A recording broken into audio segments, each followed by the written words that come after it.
हाय दोस्तों, स्वागत है आप सभी का केबी लर्निंग्स में।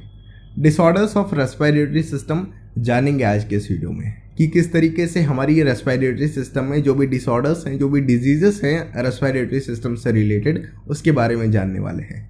सबसे पहले डिजीज़ का नाम आ रहा है अस्थमा। देखिए, अस्थमा अपने लोगों ने कॉमनली हर किसी को पता होगा, अपने लोगों ने सुन भी रखा होगा कि भाई अस्थमा हो गया। तो अस्थमा क्या है उसके बारे में आज जान लेते हैं। और एनसीईआरटी में बेसिकली 3 जो रेस्पिरेटरी डिसऑर्डर्स हैं उनके बारे में बात की गई है, तो अपने लोग भी 3 ही डिसऑर्डर के बारे में बात करने वाले हैं। इसमें से सबसे पहला है अस्थमा। अब अगर अस्थमा की बात करते हैं, asthma is a difficulty in breathing causing wheezing due to inflammation of bronchi and bronchioles. देखिए, अस्थमा मेनली अस्थमा में क्या हो रहा है, जो हमारी जो अफेक्टेड रीजन है वो कौन सा होगा, ब्रोंचाई और ब्रोंचियोल्स। ये क्या है, हमारे पास अफेक्टेड रीजन्स में हो जाएंगे, यानी कि जो भी अफेक्टेड ऑर्गन है वो हमारा ब्रोंचाई और ब्रोंचियोल होगा।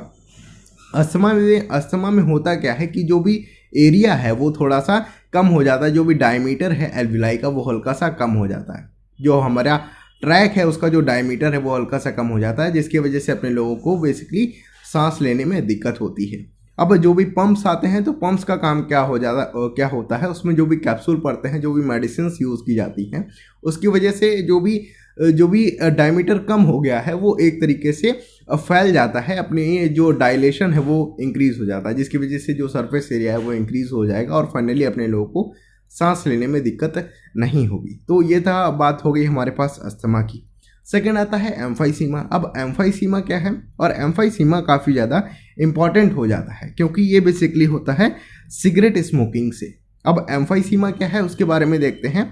Emphysema is a chronic disorders in which alveolar wall are damage due to which respiratory surfaces decrease. देखिए, एम्फाइसीमा में क्या हो रहा है, जो भी एक क्रॉनिक तरीके का डिसऑर्डर्स है जिसमें जो हमारी एल्वियोलाई की वॉल है, जो उसकी सरफेस है वो एक तरीके से डैमेज होना स्टार्ट हो जाती है, जिसकी वजह से जो भी सरफेस एरिया है वो कम हो जाएगा और अल्टीमेटली जो भी गैसेस का एक्सचेंज है वो कम हो रहा होगा, जिसकी वजह से अपने लोगों को सांस लेने में दिक्कत फेस करनी पड़ेगी। ठीक है, अब बेसिकली जो एम्फाइसीमा है ये हमारा हो रहा होगा सिगरेट स्मोकिंग की वजह से। अगर अपने लोग देखते हैं एक तरीके से हेल्दी एल्वियोलाई के वॉल को देखेंगे तो बेसिकली बहुत ही स्मूथ देखने को मिलेगी, लेकिन अगर ऐसे पर्सन के एल्वियोलाई में देखेंगे जिसमें कि एम्फाइसीमा की कंडीशन बन चुकी है तो कुछ इस तरीके से दिखेगी। यहाँ पे आपको दिख रहा होगा कि जो वॉल है वो डैमेज होना स्टार्ट हो गई है, एक तरीके से टूट रही है।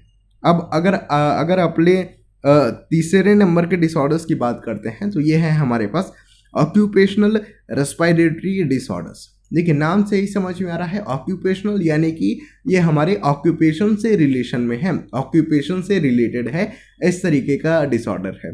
ऑक्यूपेशनल रेस्पिरेटरी डिसऑर्डर्स उन लोगों को होता है, बेसिकली ये वर्कर्स में देखा जाता है जो कि ऐसी इंडस्ट्रीज में काम करते हैं जहाँ पे उनके एटमॉस्फेयर में काफ़ी ज़्यादा अमाउंट में जो भी पार्टिकल है वो प्रेजेंट होंगे। अब अगर बात करते हैं in certain industries specially those involving the grinding और स्टोन ब्रेकिंग, खासकर ऐसी इंडस्ट्रीज जिनमें ग्राइंडिंग हो रही है, पत्थरों को घिसा जा रहा है, तो जब घिसते हैं पत्थर को तो एक तरीके से हमारी जो आसपास की एयर होती है उसमें एक पाउडर फॉर्म रिलीज होता है, जिसकी वजह से वो हमारी लंग्स में जाता है और वहाँ पे जाके इकट्ठा हो जाता है। ठीक है, एंड स्टोन ब्रेकिंग, और ऐसे इंडस्ट्री जहाँ पे जो पत्थर है वो उनको तोड़ा जाता है। ठीक है, सो must be in produce that the defense mechanism of our body cannot fulfill the cope with the situation। देखिए, जब धीरे धीरे ये जो पाउडर फॉर्म में हम जो स्टोन है वो हमारी लंग्स में इकट्ठा होता रहेगा तो एक टाइम ऐसा आएगा कि हमारी बॉडी कैपेबल नहीं होगी इन सबको झेलने के लिए, और अल्टीमेटली हमारी बॉडी अपना जो डिफेंस मैकेनिज्म है उससे कोई काम नहीं कर पाएगी। ठीक है, जिसकी वजह से जो सिचुएशन है ये हमारी बॉडी में फॉर्म हो जाएगी। अब अगर ऐसा वर्कर जो कि काफ़ी ज़्यादा टाइम तक ऐसे एक्सपोजर में रहता है, ऐसे इन्वायरमेंट में रहता है जहाँ पे जो भी कंडीशंस हैं वो कुछ इस तरीके से बनी हुई हैं कि जो भी एटमॉस्फेयर है उसमें पाउडर के फॉर्म में जो स्टोन है वो उड़ रहा है, काफ़ी ज़्यादा डस्टी इन्वायरमेंट है, तो वहाँ पे देखने को मिलेगा inflammation leading to the fibrosis. अब जब धीरे धीरे जो पाउडर है वो हमारी लंग्स में इकट्ठा हो रहा है तो एक टाइम ऐसा आएगा वहाँ पे क्या हो जाएगा, एक तरीके से फाइबर की जो कंडीशन है वो बन जाएगी और हमारा जो एल्विलाई है वो वहाँ पे काम करना बंद कर देगा। तो अल्टीमेटली बहुत ही ज़्यादा रिस्की कंडीशन यहाँ पे हो जाती है एंड दस causing the serious lungs damage. और इसकी वजह से क्या हो जाएगा, जो सीरियल लंग्स डैमेज है वो हो सकता है।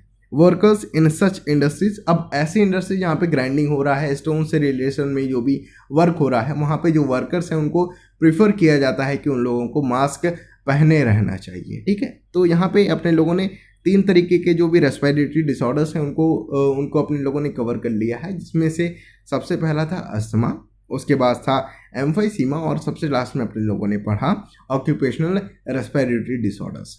इस वीडियो में इतना ही। अब जो हमारा ये चैप्टर ये पूरी तरीके से कंप्लीट हो गया है।